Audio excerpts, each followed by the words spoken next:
谢谢大家呢，还有那个主持人的这个引言，主持人蛮紧张的，我们也给他一个掌声。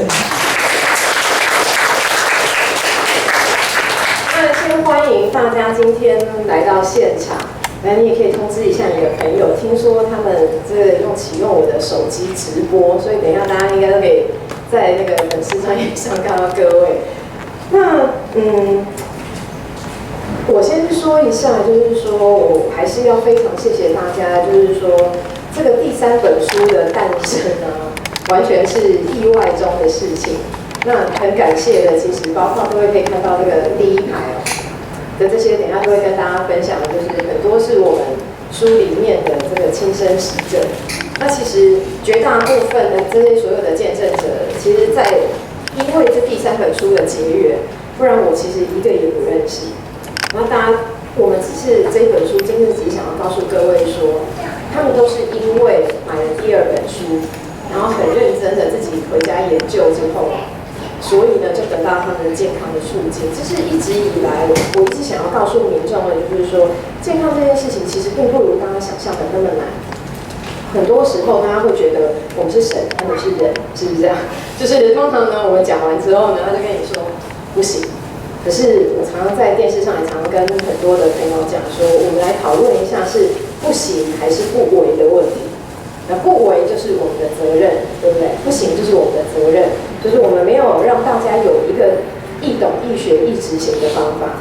但是如果不为，对不对？这个今天就不是我们能够为大家的健康负责的。其实往往有时候大家在碰触到健康跟医疗的问题的时候，很容易把专业人员当做什么？当做魔术师。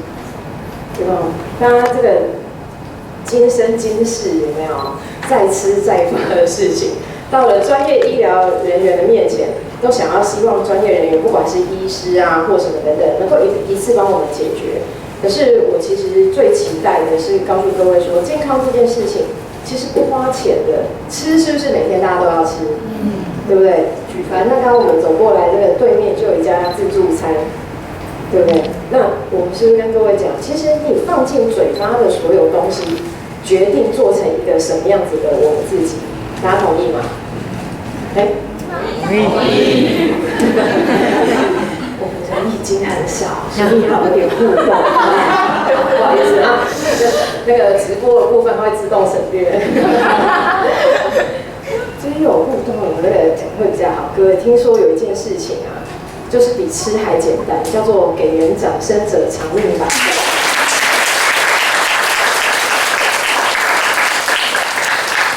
其实我个人比较想要利用我的时间呢，是再一次的谢谢大家，因为此时不谢，更待何时？有订披萨的跟他讲说，我们今天不送。我们要告诉各位，就是我其实想要借由这个机会再次谢谢很多的人，是因为如果我没有自虐的心态，应该近期也不会有第4本书啊。这个出书真的是还蛮累人的一件事情。不过我首先要感谢的是来坐在我旁边最可爱的 Mina 主编，感谢，这是我们的掌声。因为其实我出完第1本书就发誓再也不要出书了。然后要不是这个米娅主编啊，就是真的是不离不弃，有没有？其实连第2本都不会有，更不要谈会有第3本。那我真的是非常感谢他，因为一切的这些都源自于他的元气。然后当然我也很谢谢苹果屋出版社，从社长到大家可以看到在座有没有很可爱的所有的员工们。他们一直很坚持的，就是说给阅听大众一个很好的阅读品质。大家有发觉吗？这个书里面的全彩的印刷，然后跟这些编辑跟编排，然后包括你看，因应大家要求，第2本书我们的食材卡是不是只有1条切割线？然后要靠自己在楼下买那个美工刀这样割一割，对不对？所以很多人呢一直说是舍不得割，其实是很懒得割，对不对？但是这一本书，大家有没有发觉？那个切割线非常的精美，是你误以为没有切割线，但是你一折之后有没有？只要你有食指，是不是就可以撕得下来？然后你看，今天他们还准备一个这么可爱的，有没有52张扑克牌啊？不是？对，就让大家装起来。其实你只要带着这个食材卡出门，我真的要劝大家不要舍不得破坏这个书，那其实这本书就没有意义了。看书之所以没有用。就是你没有把食材卡切下来用，这样可以吗？所以你随便一定要找一个盒子把它装起来，然后每一餐，等一下我相信这些都可以透过我们的今天在书里面也愿意与会的见证者，可以跟大家分享。所以我还是要用回我的时间，做一下感谢的动作，因为真的很怕没有第4本没有机会写，所以我们要把握这个机会。然后就是包括就是很谢谢一路以来，其实很多读者的反馈，让我知道还有什么不足的部分。当然也首先跟大家致歉一下，这个第3本书里面还有一些那个校正还有刊物的部分啊。我们会在第2版，就是再刷的时候会把它更正掉，因为还是有一些小小的错误，所以也很感谢很多读者其实看得蛮仔细的，他都会把它圈起来，然后拍照上传我的粉丝专页给我看的。谢谢大家帮我们一起做这个校正的动作，当然我们也不是故意的，这不是隐藏版，不过也恭喜你，如果你买到第1版、第2版以后就不会有这个错误，你就买到隐藏版了这样子。然后呢，也一直谢谢，就是说养成我，毕竟我大学念的是营养，然后后来念的是基因工程跟分子生物学的部分。其实我真正的营养教育是在我们大学的老师们养成的，那我一直很感谢。其实我的大学教育对于我的后来影响其实是蛮大的。再来，更重要的就是，如果没有大家愿意跟我分享，因为说实在的，每个人买的这本书的价格都是一样的，对不对？你有没有瘦下来？跟你有没有跟我分享，这个书其实是不会打折，也不会变便宜的，对吗？但是如果没有你反馈给我，其实我不会知道这本书到底究竟帮助了大家什么，或它的意义跟价值在哪里。然后因为就是我们有第2本书，有那个食材法的工具，方便大家在有了观念之后可以容易执行。结果在短短半年，3个月到半年的时间，我们就会收到。当然，我就真的讲的，其实每一个读者对我来讲都是陌生的，我完全不认识。就是我很感谢的，就是他们得到了健康的促进跟改善之后，还愿意花这个时间，因为要写这个其实是蛮花时间的。更何况有很多读者，他给我的那个私讯是很长的，然后甚至他的所有的食物。甚至包括食谱啊什么等等的，其实我看的是真的非常感动，因为其实你已经健康了，你可不跟我分享？对我来讲有很大的意义，可能对他来讲，他还要花这么多的时间。那我也期待大家就是说，能够看到这个第3本书的时候，如果他真的有帮助到我们，我们也可以反馈在我的粉丝专页上面，你可以指明反馈给谁，好不好？就是说，你看到他的情境跟你很像。我讲的就是有很多的民众，他觉得他是外星人，他的状况是我们没有办法理解的，所以他觉得这个帮不到他。可是为什么我们要出这个见证集的最主要目的？你一定可以在里面找寻到很多的生活环境的状况或健康的问题，可能跟你很像的，对不对？可是他给到你希望、方向、力量，就是原来没有一个人是亲自来看我的诊。对不对？也没有经过我面授机宜的指点，他们不过就是很认真的买了一本300多块的书，对不对？然后只是愿意改变。对，我还是跟很多民众讲，就是在你做任何的人生或者是健康，你要先问自己：我愿意改变吗？大家可以同意这件事情吗？就是不要用过去的方法放在现在，期待未来结果不同。这件事情就是我们经常在上节目的时候，很多的。不管是这个艺人啊，或者是民众，对不对？他会把他的方式一直反复的问我们，对不对？问我说真的不可以这样吗？然后就跟他讲说，其实我如果回答你可以，你也不会信，不是吗？因为其实你已经验证很多次，就是没有得到你想要的，对不对？所以改变是必要的，有时候放弃是一种智慧。对，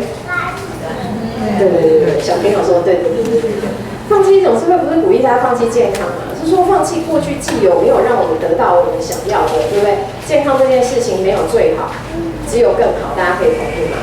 对，因为没有人嫌太年轻跟太漂亮，对吗？有些人都很喜欢跟我说，其实我没那么在意美丑啦。然后我就说，真的吗？然后说，所以有人说你长得丑，我不会生气哦。只是有些人只是因为他觉得不可得。所以各位，其实帮助你周边的家人或健康的最好方式，不是拿着这本书去威胁他，也不是指责他，最好的方式就是让他从你的身上看到希望、方向、力量跟吸引力，对不对？他想跟你一样，他自然就会跟你一样。那不然呢？有可能是为了反对而反对，那中间有这样子的人吗？因为从这一群这个读者出来做见证之后，他们就找到了彼此人生的伴侣，当然不是另外一半，就是他们终于有一个，就是本来他们都像行者一样踽踽独行，对不对？然后别人的家人的不谅解什么等等的，甚至泼冷水的啊，什么都会有，有没有？当然你在想改变的过程，会不会有很多人拉着你？会，为什么？因为他们，然后你只要瘦一点点，他跟你说不要再减，不要再减。他说这样太瘦了，太瘦了，不是，是因为你再减就显得他太胖。因为我们是科学化的管理，有没有？要不要谈胖与瘦是要量体组成的，对吗？对，所以我们就讲，你要坚持做对的事情，坚持就会赢得支持。最后他们都得到很多家人反过来的什么的跟随。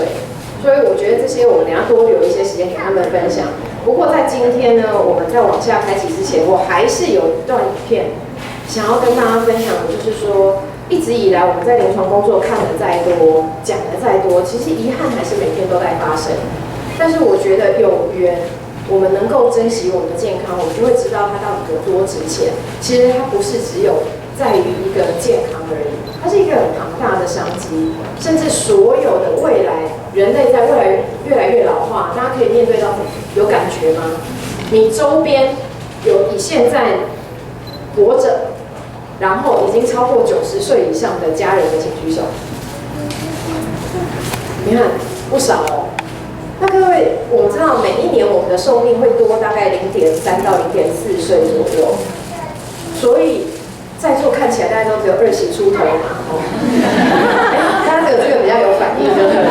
所以我们刚刚说的是不中听，你才没反应的。那在经过，本来你以为你可能只会活到80岁的，可能会再经过50年、60年，对不对？事实上，你到那时候才会发觉，你还有10几、20年的寿命要活。所以超过100岁是我们现代人，有人眼睛睁大。超过100岁是我们现在，各位你想活也得活，不想活可能也得活的，对不对？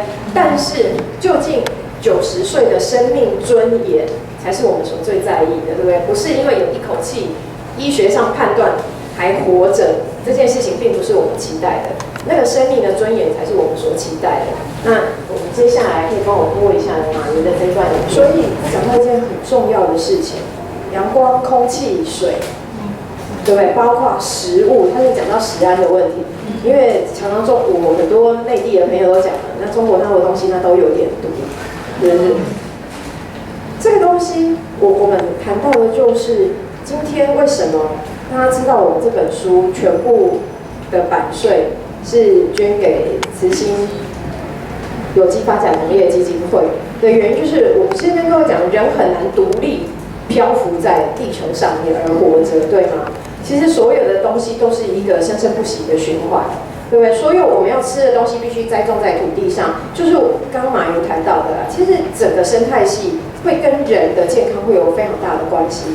那这个也是我们比较敢鼓励大家买书，对不对？因为这次买书跟我个人的收入没有关系，对不对？但是呢，我们可以用这样子的方式，用各位健康的经验分享出来，帮到别人的同时，对不对？然后一起为这个环境、未来全人类的健康去做点什么。虽然我们知道我们这个版税很少，因为我们并不是哈利波特的作者，对不对？可是就是如果就像我这本书讲的，每个人不一定要期待自己去做一件很伟大的事情，但是如果我们都能够做到的是，当我们去做一件事情的时候，带着我们很伟大的爱。各位，你有很伟大的爱吗？就是我一直强调的，我们希望能够所谓的爱，就是在别人的需要上看见我们自己的责任。其实你爱你的父母，爱你的长辈，你希望他关注健康的第一件事情，我们的责任就是先关注我们自己的健康。而不是先去跟他说什么，因为人比的不是说服力，比的是什么？影响力。譬如各位，你是因为林嘉靖的这个有没有翻开来的第一页简介的学历背景，然后所以很相信我吗？不是，那你为什么相信我？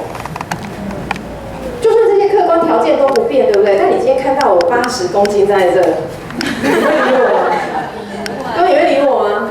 一切都不变的，我内容都没有变的，我学历也没有变的，为什么你不理我？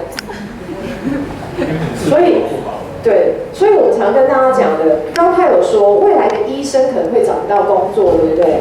前提是什么？如果你很重视健康，如果民众都很健康，没有病就不用找医生，对不对？我的第一本书有讲，健康靠自己，生病找医生，甚至那个医生的健康状况比不了你好到哪里去，你同意吗？对不对？因为医生也一样是一个高压力、高付出的工作，他甚至都没有额外的时间可以去关注他自己的健康，对吗？所以我常跟很多病人讲啊，就是说，其实如果你很爱你的医生的话，对不对？不要把自己的责任转嫁到身上。那我们上次去荣民总医院中荣，邀请我们那个风湿免疫科嘛，然后邀请我们去演讲。其实很多病友，因为各位你知道，身体不断的发炎反应，我前一阵子也刚好在我的粉丝专页上 po 了一个谈发炎的这个文章。这就是我所谓的预防医学。其实很多的民众，大家要开始改变观念。所谓的预防医学领域，不再把人切成一个一个器官来看。各位，什么叫一个一个器官来看？就是如果你肝脏觉得好像是肝脏的问题，就要看肝胆肠胃科，对不对？就是眼睛的问题，你就要看眼科，对不对？然后呢，如果是皮肤的问题，是不是要看皮肤科？各位，如果你都很健康跟年轻，你的每一个细胞都很健康跟年轻，你有没有需要看哪一科？没有，而且我们甚至以我们学基础科学的，我们说以后干脆分细一点，不然分左眼科跟右眼科。真的各位，你的左眼跟右眼真的结构不太一样，所以你挂眼科的时候，经常就说，请问你看左眼右眼？你说左眼，对不起，我们这应该只看右眼，左眼在隔壁。所以我们就说，把人不断的切成器官来看之后，你只是等到他已经病了才去关注他，太可惜了。所谓的预防医学，就是我们希望早在你身体有没有功能开始下降的时候，我们就可以逆转它，而且用非药物的方式。所以发炎反应，各位对于发炎反应听起来觉得有点距离感，有点医学的名词吗？各位，你长痘痘是不是发炎反应？你关节会痛是不是发炎反应？晒太阳之后晒伤是不是发炎反应？是。其实只要你身体不断的在发炎，你的自由基越非常多，你就不断的在老化。只是这个发炎反应是发生在你肝脏，那就叫 GOT、GPT 上升，对吧？对。然后呢，发生在你关节，那就叫关节炎。可是只要你身体不发炎，就都好，你管它在哪里，对不对？然后呢，各位发生在什么泌尿道系统，是不是就叫泌尿道感染？就是一个发炎反应。所以我们跟各位讲的，今天你要来学健康的观念，并不是用疾病跟器官的方式来看待自己，你要从每一个健康年轻的细胞，然后呢组合成的个体，是不是会非常年轻？如果你的每一个细胞都很年轻，你管它组合成眼睛，就眼睛很年轻；组合成肝脏，是不是就肝脏很年轻？所以这个才是重点。我们一直要跟各位讲的就是，你关注你的健康，跟你未来的生命尊严，还有这是一个人类老化之后非常大的预防医学产业，它是一个非常有商机的市场。就是因为人都不想病着老跟愁着老，大家同意吗？对不对？我无非要活着，甚至你赚很多的财富，就是希望有一个健康的身体可以去享受财富，对吗？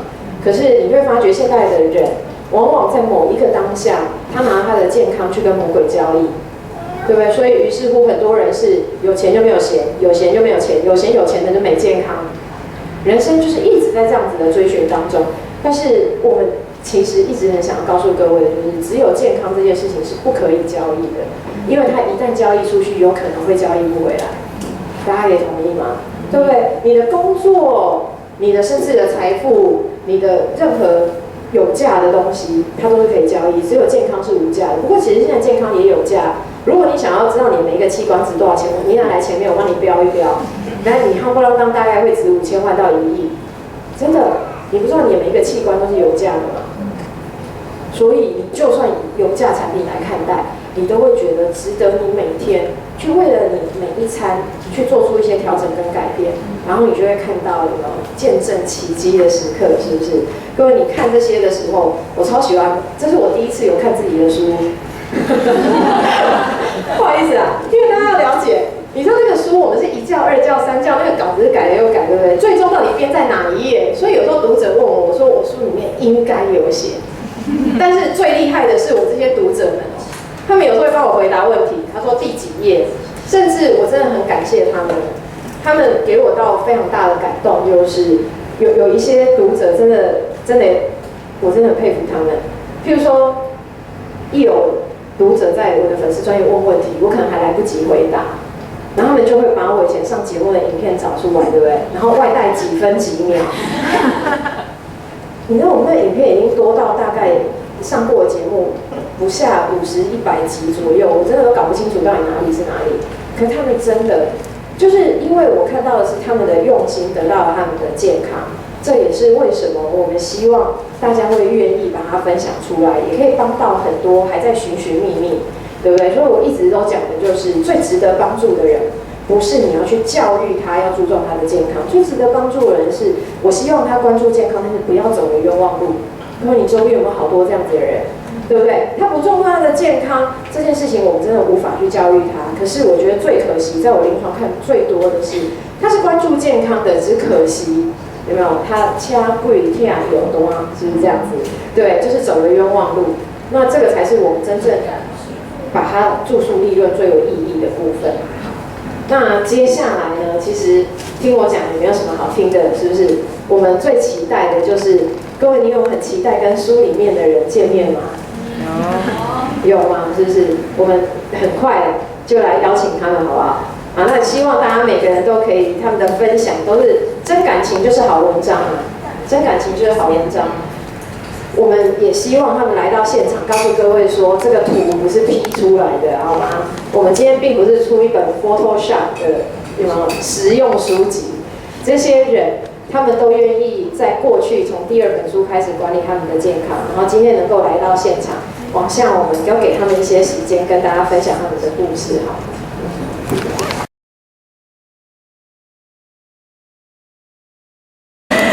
其实我就是在我去年6月的时候也有参加，就是那个嘉靖老师他第2本书的那个签讲会，然后也是在这个地方。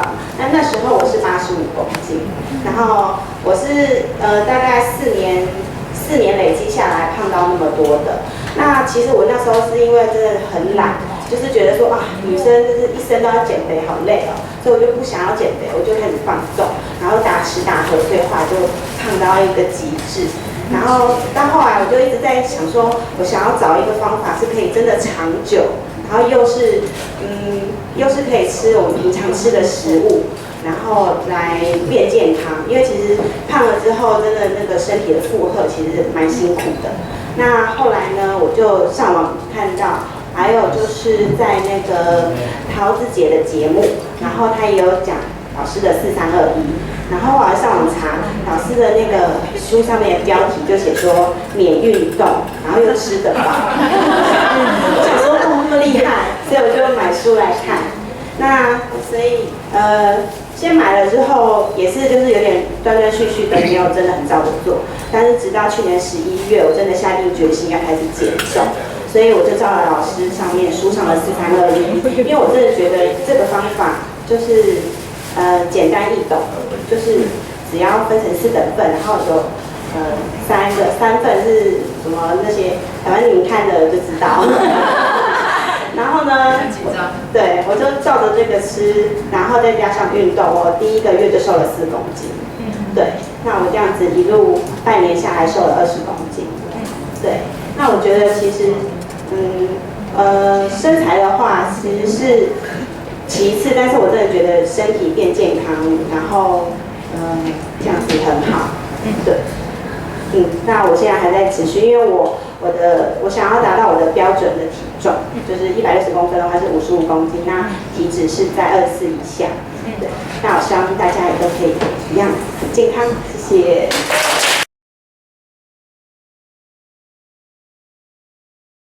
突然觉得好紧张，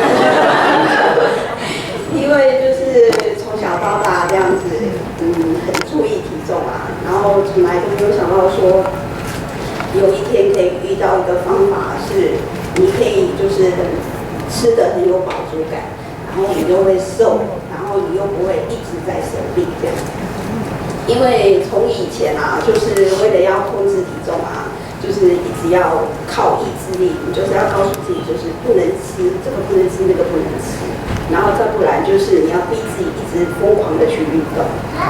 那其实很久以前，我就是有靠运动瘦下来，可是那时候就是很不健康，因为就是常常可能一换季啊，就是这里过敏啊，那里痛这样。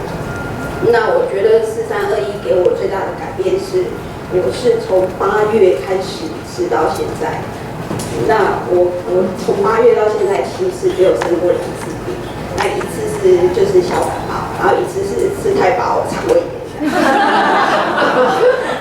然后这跟我以前比起来是很大的差别，因为以前只要像这种一换季啊，我就一定是耳鼻喉科啊、皮肤科啊，就是跑这样。那我觉得，现在外食的人其实要4321，要把这个原则记清楚，然后你去外食，你就会知道要怎么去选择。你可能就是吃便当的时候，你就会想说，那不如去自助餐调菜。那去便利商店的话，你就会想说，我应该要怎样把这些营养素啊吃足。那我觉得，对，其实，在分享以前，我觉得我应该要跟嘉琪老师说谢谢，因为他真的就是让我的健康有很大的改善。那我觉得，其实大家如果是这一本书刚开始接触的话，我觉得像我身边的一些朋友也是，我觉得你们应该要再回头再去找之前那一本，因为它其实就是会带给大家很多一个比较健康的观念。那我觉得一定要讲的就是营养素这个观念，因为现在市面上很多，尤其是其实你看 FB 分享，大家就是会，以前我也是这样嘛，就是这个好，然后就疯狂拼命吃这个，或是这个对减肥有帮助，那就疯狂拼命吃这个，可是就是没有一个全面性的概念这样。那我觉得，如果你就是知道4321这个原则的话，你知道营养素是身体工厂它正常运作的这个概念的话，那你就会知道怎么样去告诉自己要去避开这一些不好的东西。那我觉得其实他们这几位都是我学习的榜样，因为他们就是都吃得很健康，然后也瘦得很漂亮这样。我偶尔还是会吃一些就是比较不 OK 或是地雷的食物，可是其实我觉得跟我之前比起来，我真的很高兴自己的健康有这么大的改变。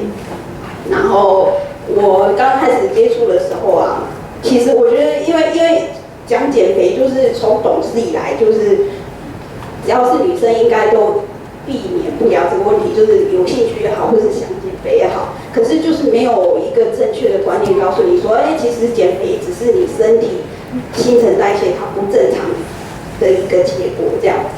那我觉得就是，如果这个方式它可以就是让你不用去逼自己要靠意志力去不要吃啊，或是要逼自己去动的话，那大家应该要试试看，就是这样。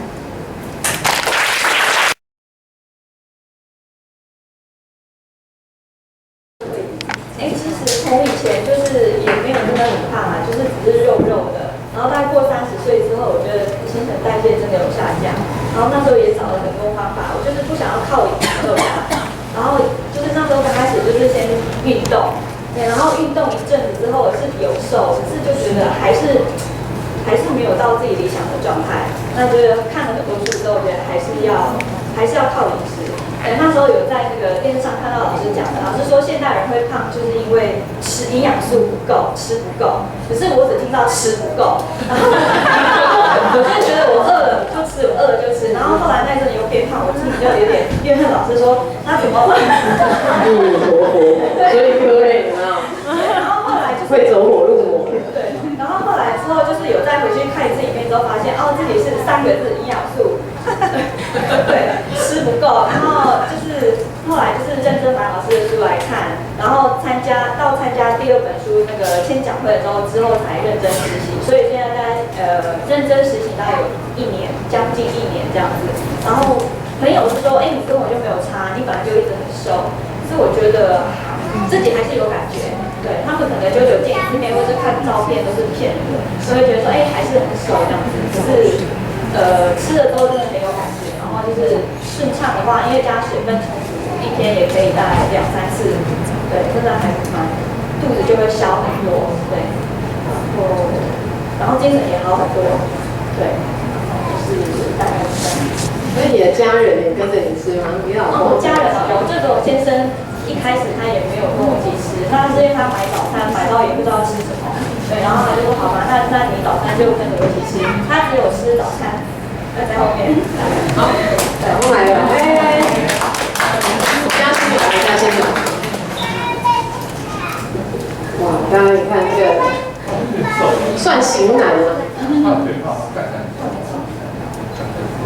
对，然后他就是我吃一餐而已。那现在就是连我有3个小姑，目前有2个小姑也跟我一起，然后每次有大家都会互相鼓励说，哎，今天吃什么，拍照上传这样子，然后就是对这样。大家给他热烈的掌声。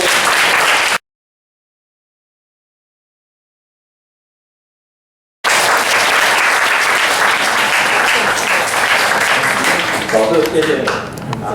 我今天呢，我所要想的就是第一个就是要感谢我们的老师啦，没有他的话哦，我们现在应该是算垮了吧？先跟我们报告一下你最巅峰时的体重。我501。哇！各位，你们只有哇而已。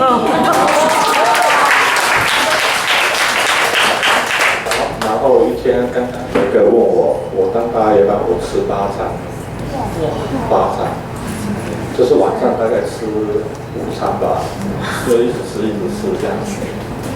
然后我现在知道老师只吃3餐而已，所以老师在第2本书他泄露了，我就知道他这样做就可 OK 了。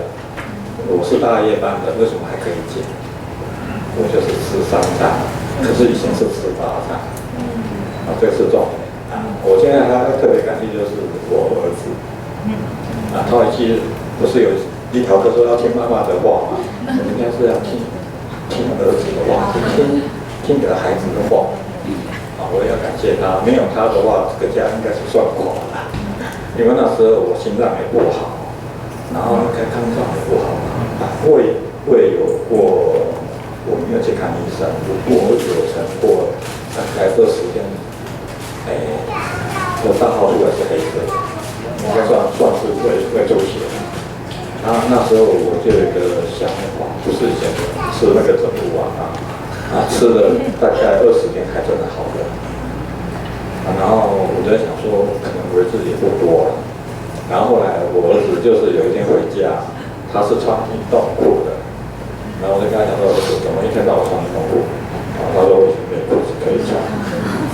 然后后来我说走过去地板就都会震动，